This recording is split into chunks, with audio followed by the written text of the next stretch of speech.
Hey everybody, it's Clint. Welcome to Sweetcast. Note on crowdfunding here. It seems like crowdfunding has evolved for the better. Really, when I sit back and look at it, initially the concept of crowdfunding is you get a bunch of people to donate money with air quotes, and they will or may get a product back for that donation in return for it, and that allows you to sell extra product at a retail space. Well, that was sort of the traditional cute way to run crowdfunding.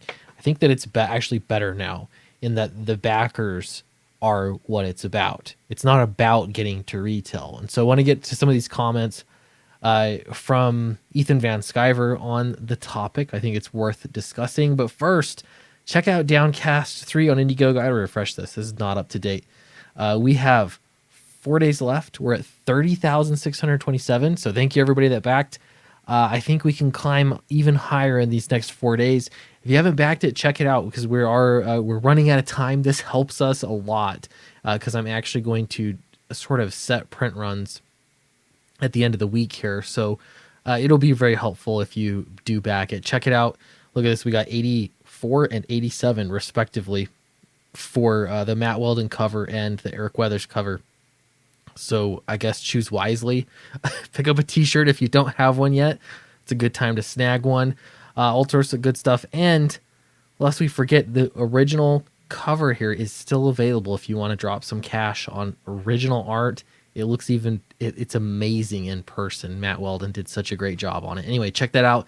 It's in the link in the description below. All right, so this is sort of, I guess, a follow-up tweet, retweeting his initial tweet. So I want to read you this first one from Ethan. He says, I tricked my backers into paying to make this. Now you can please sell it for me in your retail shop. No wonder these people subsist on ramen noodles. And really, if we look back at this is exactly how crowdfunding was ran, I guess. And there are many people that are still running it like that. The point is to launch the campaign, get a bunch of money, and then you're done with the project of crowdfunding. You're turning over and you're trying to get the thing to market. You're trying to get to retail. What many people miss is that you're already to market. If you've got people that are backing it and they're buying it online directly from you, through a crowdfunding site, that is a market. Those are people that are interested in your product. I have seen a handful of cases where people are running crowdfunding campaigns and a retailer or a publisher or anybody else but the backers is getting the book first. It's such a bad idea. It is a terrible idea because it means that you think crowdfunding is so short term that it was just for some seed money, so then you can move on from there. It's a terrible, terrible idea. The way that crowdfunding works best is you give the backers their stuff first.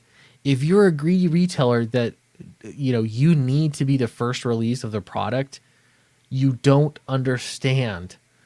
Those crowdfunding customers are not competing with or taking away from regular retail customers. Most regular people aren't interested in crowdfunding. They might not have even seen the campaign at all. It has nothing to do with the campaign. And it's not going to be until publishers and retailers realize that crowdfunding is a different animal, that things are going to actually get better. Retail can work with crowdfunding. The way that it works best is the backers that are backing the crowdfunding project, they get it first. They're the ones that are paying a premium for the best product. They get it first. After that, and I mean well after that, I'm talking at least a year, make an avenue for it to go to retail. That's okay. I'm doing a big reprint of Downcast 1 and 2. That's my mass market version. That's intended for retail if retail wants it, or sold online, or Amazon, or eBay, wherever. It's going to be there. It'll be available, but it's not the same thing. It's not that premium product first printing book that everyone else is getting, and you're going to read it years later. That's when you're actually going to get the book. Excuse me, not the reprint that you're getting now. You're gonna get it as soon as it's printed and it goes to ship it. But it's not the movie release; it's the DVD release, if that makes sense. So continuing on here, Ethan says, I think a lot of these dudes do crowdfunders in order to make a product to sell at retail shops, and then they fail to fulfill their original backers. Guys, your backers are paying you full price. Retail outlets eat up 2/3 of your profits. Focus on your backers. That's a really great point. I've had some retailers ask about books and discounts that they can get on books. And when I look at those requests, I don't think I've ever actually had a retailer seriously buy books so that they could sell them at retail. The questions I've had have been from retailers. I'm sure they were, curious for sure, but they wanted 1 or 2 copies at a discount because they're a retailer. All that is a discount, and I'm not sure how I can justify a discount like that when backers are paying full price. It doesn't make an awful lot of sense. Again, for the reprint, it could make sense, but if that's for retail shops, it doesn't work because it has to be a fresh release, the very first release. I just don't know what to do for you. The customers are the most important thing. They're more important than retailers are. I'm going to read a couple of these comments here. Here's one. They're not trying to hear that. They're not trying to hear that. They just want to hit a target number so they can show investors. Then they can try to pimp it to a publisher or Netflix. These people don't care about backers at all. Yeah, I've seen this on some huge campaigns as well. Image or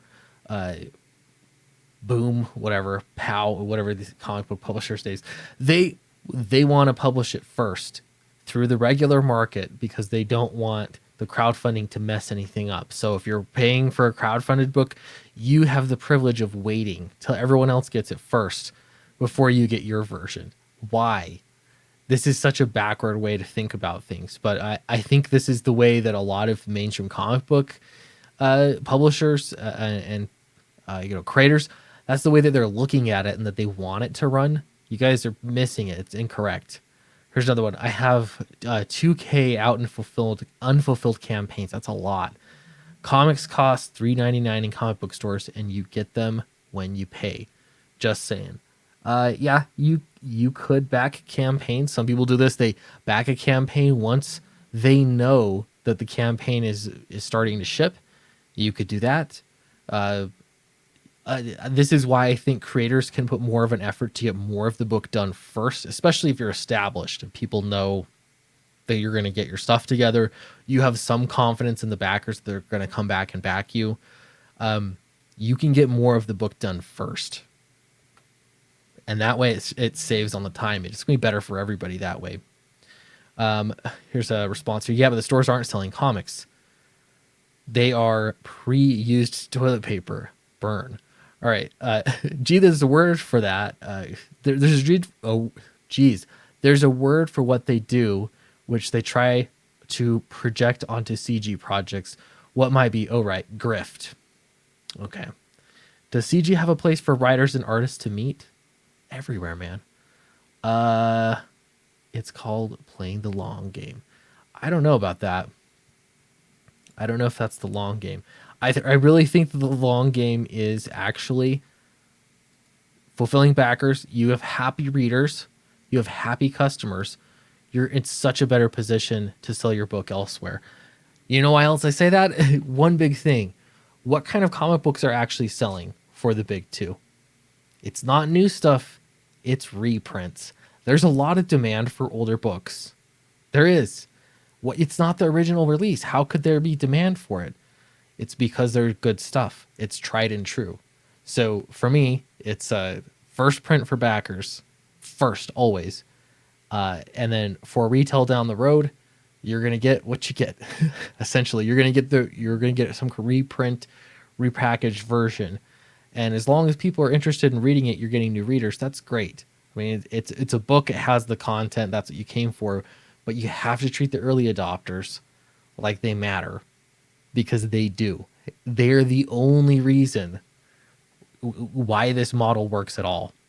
And it won't take long before people stop backing big publishers if they know they can just get the book in the comic book shop or get the crowdfunded version at a convention or wherever else.